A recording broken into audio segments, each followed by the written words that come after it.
know, but he's got to explain this. Somebody needs to look at this. How did Hunter Biden get $1.5 billion to invest when he'd been in business for 60 days from China? Democrat impeachment managers say the Biden family connection to Ukraine has been debunked. There's no evidence of any wrongdoing on the part of Hunter Biden. And Republicans are irresponsible to keep promoting false conspiracy theories.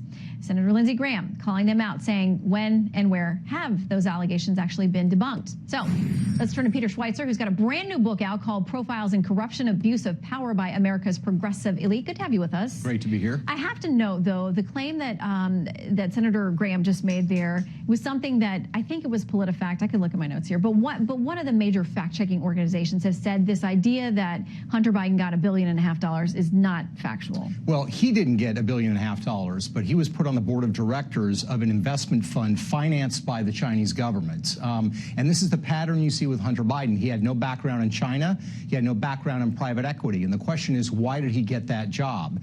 He got that position after he traveled on Air Force Two with his father to Beijing, China. And that's what I think is so troubling. I mean, everybody gets in Washington, D.C. that if your last name is Biden or Bush, you're going to have some advantage. But it's the timing of these matters. I mean, you look at the Ukraine situation. You know, in February of 2014, the Russians move into Crimea. In March, Barack Obama says Joe Biden's our point person on all policy towards Ukraine. Within 2 to 3 weeks, Hunter Biden is hired by the Ukrainians.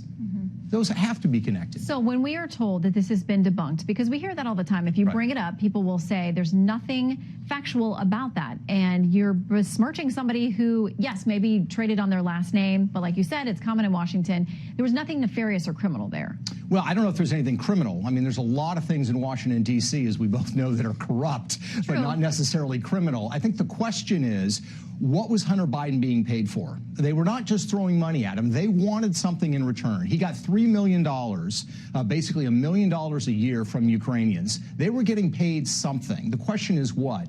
And again, to my point, it goes back to the timing. They hired him just several weeks after his father was put in charge of all aid policy. Those events are clearly tied. And while there are a lot of people in Washington who say, oh, this is just the way things are done, when you talk to people outside of the Beltway, doesn't matter what their politics are, they just think it smells. Okay, so the former vice president talked about this on the campaign trail. I believe this was yesterday. Here's what he said. Nobody in his administration, let alone anybody else, has questioned that I did my job. He said it was a mistake for him to have done it because he didn't count on thugs like Giuliani and others using it as a means by which to try to hurt his father. You know, and you and I know that there have been a number of people who are not Republicans or conservatives who've said they worried about this conflict of interest, at least the appearance of it. We have a headline from the New York Times in 2015, Obama administration concerned about Biden-Ukraine corruption. And there have been a number of people within the State Department and elsewhere who have said we were worried at least about how it looked. Yeah, exactly. And I mean, to me, the real